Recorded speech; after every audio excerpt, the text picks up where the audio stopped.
The first time I met Magnus Chase, I didn't really know what to think of him because he was an incredibly different kind of hero to what we'd seen previously in the Rowanverse. But as I've kind of gotten to know him more and enjoyed his series, I realise that's what makes Magnus an interesting hero, is that he isn't exactly the traditional kind.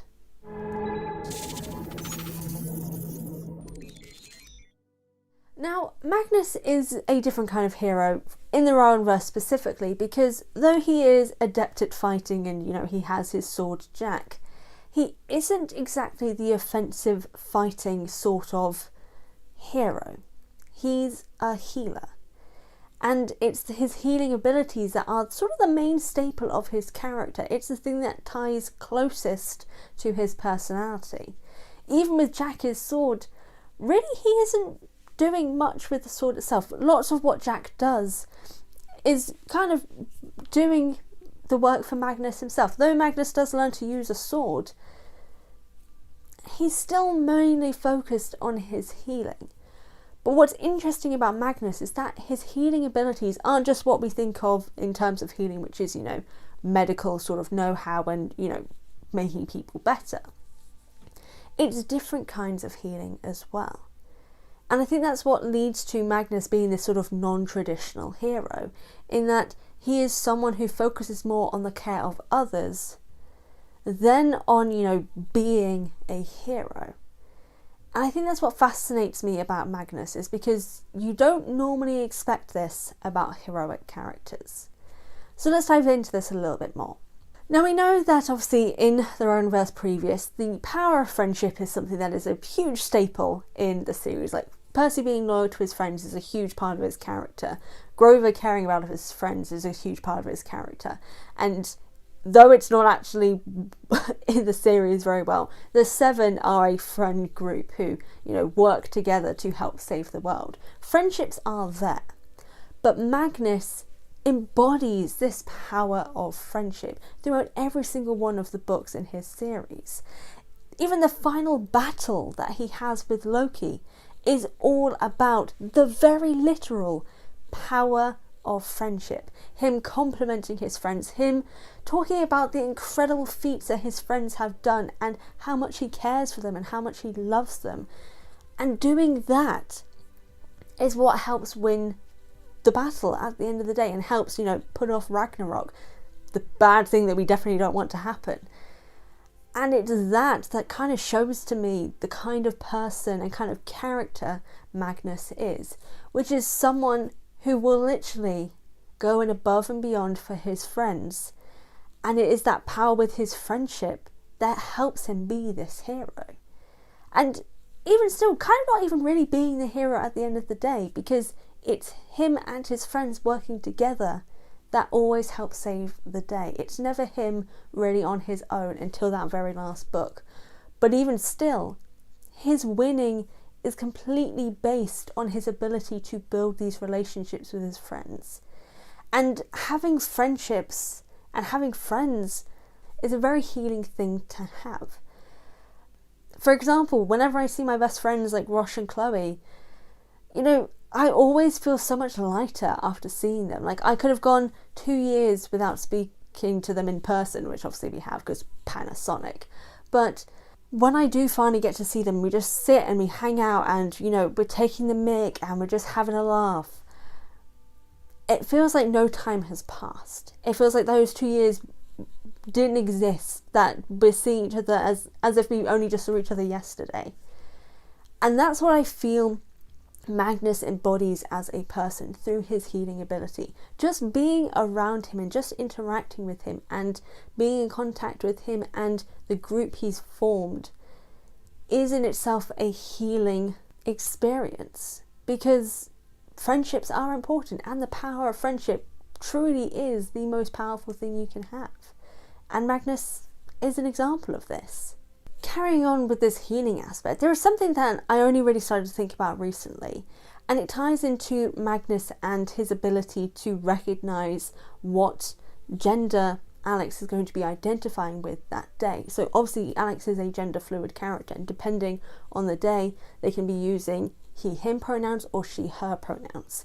And Magnus always knows what pronouns they are wanting to use that day.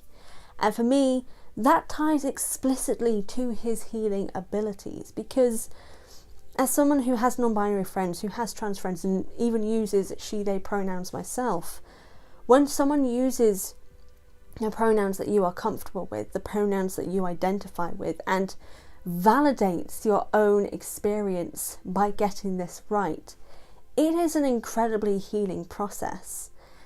And I think that's why it's something that only Magnus can do, and it is because he is a son of Frey and he has the ability to heal others.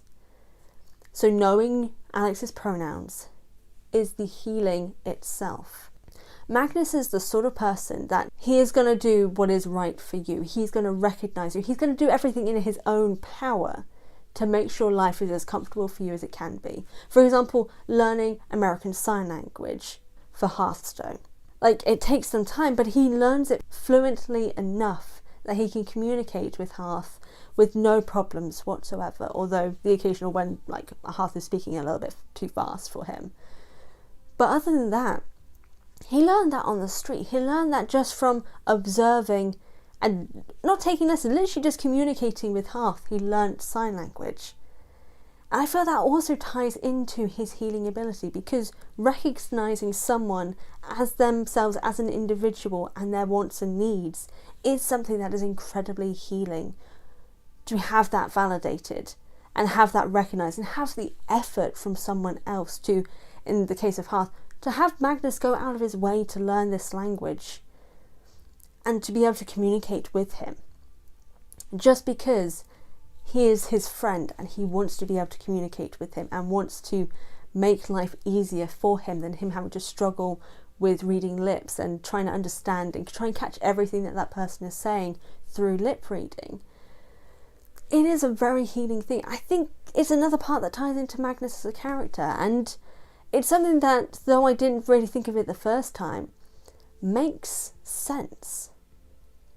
His ability to recognise the gender pronouns of that day for Alex and learning sign language, and in the case of Amir, making sure his brain doesn't break by helping his mind heal through the process of opening up to the possibilities that gods, like the Norse gods, exist in the real world.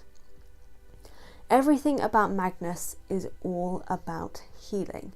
He may be a fighter at times with Jack the Sword, but healing is the main thing he does. It is the thing that defines him as a person. He's someone who loves nature. He's someone who is open about his feelings. He's someone who doesn't shy away from confronting things that can be painful for someone else to help them through it if he can.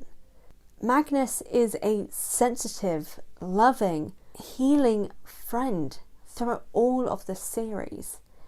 And though we do see bits of this in other characters like Carter and Percy and Piper, Magnus is the one that took it to this next level. That you don't have to be someone who fights all the time to be a hero. Sometimes it just means being there for someone in a way to help them heal. And that's what makes Magnus a hero. And that's the kind of hero I would want in my D&D campaign. But what do you think about Magnus as a hero? Do you think his healing abilities are something that was vital to his character, that made him, in a sense, a non-traditional hero to what we've seen in the Rioonverse and even throughout most hero-based stories? For me, I've not really seen many heroes that are healers as the main centre of that narrative, but I would like to see more of them, especially if they're similar to Magnus. But yeah, what do you think of Magnus and his healing abilities? Let me know in the comment section down below. And also let me know what kind of characters and powers you would like me to examine in future. I know I've done a few polls, but if you always want to comment things like that, let me know. But as always, thank you so much for tuning into this video. I truly do appreciate it. Be sure to check out my Patreon and social media in the description box down below if you want to support me. Can't support me on Patreon, be sure to hit that subscribe button and the notification bell if you haven't already. Let your friends know about this video, and again, thank you so much for watching, and I'll see you all next time.